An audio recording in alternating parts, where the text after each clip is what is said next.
بسم الله والصلاة والسلام على رسول الله صلى الله عليه وسلم. قال الله عز وجل: فأقم وجهك للدين حنيفا فطرة الله التي فطر الناس عليها لا تبديل لخلق الله ذلك الدين القيم ولكن أكثر الناس لا يعلمون. هذه الآية إخوة في سورة الروم، تحديدا الآية 30، وهي توصف ما سوف نتكلم عنه إن شاء الله، ألا وهو السم الذي دس في العسل. الله عز وجل خلقنا وخلق معنا كتالوج اسمه الفطرة. قال النبي صلى الله عليه وسلم: كل مولود يولد على الفطرة. وأيضا خلق لنا نور، يعني الفطرة دي تتبعه، اسمه الدين. الكتالوج هو الإنسان، يعني مثال الكتالوج هو الإنسان والنور هو الدين، فالفطرة اللي هي الكتالوج يعني بتمشي في نور الدين. ففطرة من غير كتالوج ممكن تدل. النهاردة بقى يعني سريعا زي ما قلنا كده، الله عز وجل خلق معنا كتالوج اسمه الفطرة وخلق لنا نور اسمه الدين. والنهاردة زي ما بنقول في فكر طالع اسمه الليبرالية. عامة الفكر ده موجود يعني، ولكن ظهر على الساحة بطريقة طريقة السم في العسل. كلامه حلو وشعراته بتلمع وكلامه جميل، بيقولك انت حر اعمل اللي انت عايزه.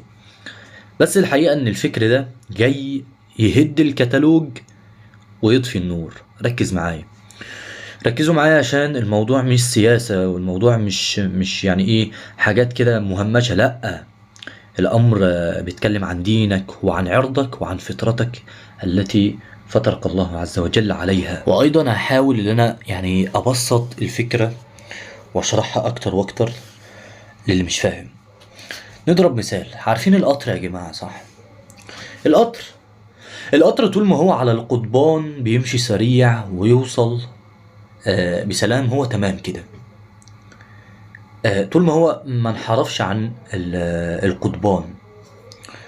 الليبرالية بقى بتقول للقطر: انت ليه مقيد بالقضبان دي؟ اخرج عنها وابقى حر. اول ما القطر يخرج عن القضبان اللي هو الشرع، يعني شرع ربنا اللي هو انا وانت، اول ما القطر دوت بيخرج عن القضبان اللي هو شرع الله عز وجل ودين الله عز وجل، بيتقلب ويخرب الدنيا. انت كده بتسلمه للهوى تسليم اهالي.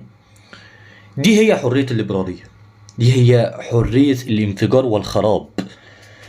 الليبرالية بدأت بشعار اسمه يعني دعه يعمل.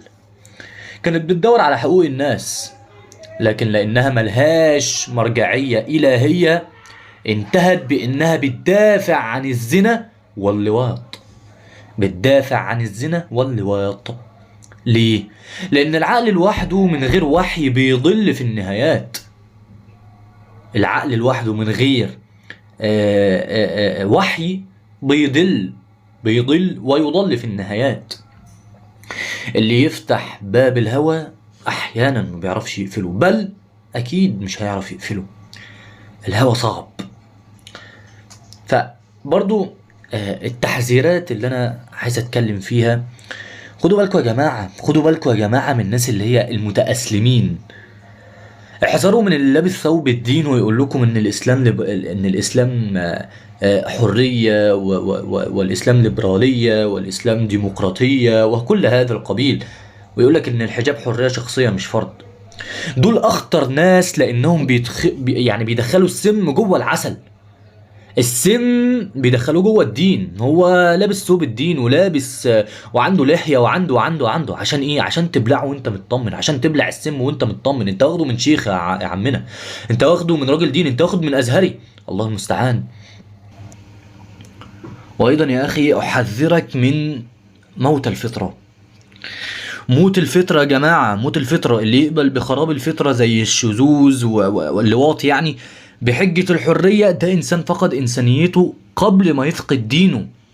يا جماعة اللي يحلل الحرام النهاردة بكرة ينكر وجود ربنا خالص. ركزوا يا جماعة، ركزوا يا جماعة في اللي أنا بقوله. فيجب علينا التمسك بالأصل، يجب علينا دي. يعني لو انت بقى بعد اللي انا قلته دوت، لو انت قلت لي ايه الحل، اسمع اللي انا هقوله لك دلوقتي، توجيهات عملية جدا. لازم يا جماعة احنا دلوقتي يا جماعة في زمن الفتن فيها يعني ايه، محدش شاف حاجة، كله بيتضرب، دي طخ تش، كله بيتضرب بالفتن. ولكن في بعض الاشياء لما تتمسك بيها هتحاول تقلل الضرب شوية. كده كده هتتضرب، كلها بتتضرب من الفتن الا من رحم الله عز وجل. ولكن الغلابة اللي زيي وزيك كده لازم يتمسكوا بهذه الأصول التي سأكلمك فيها.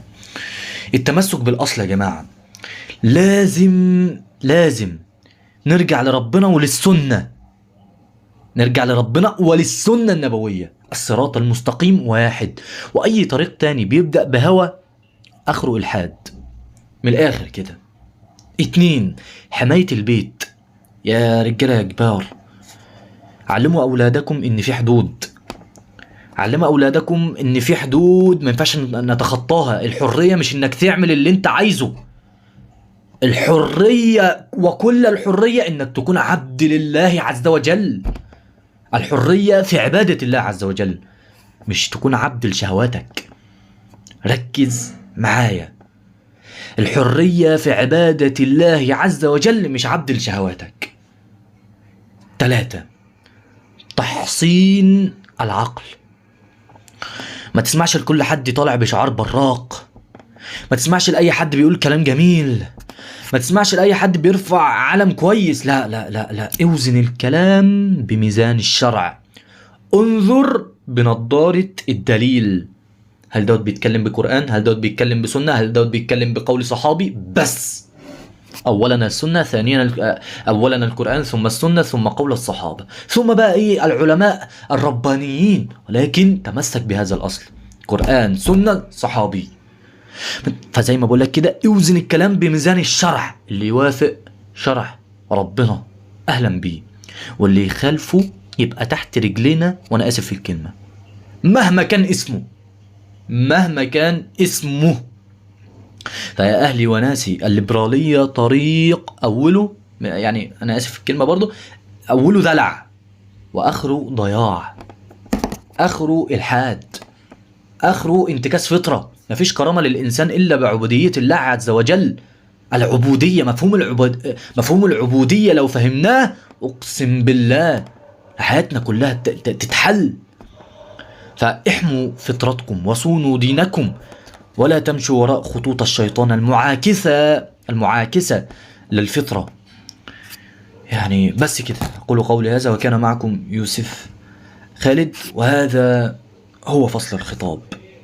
السلام عليكم ورحمة الله وبركاته.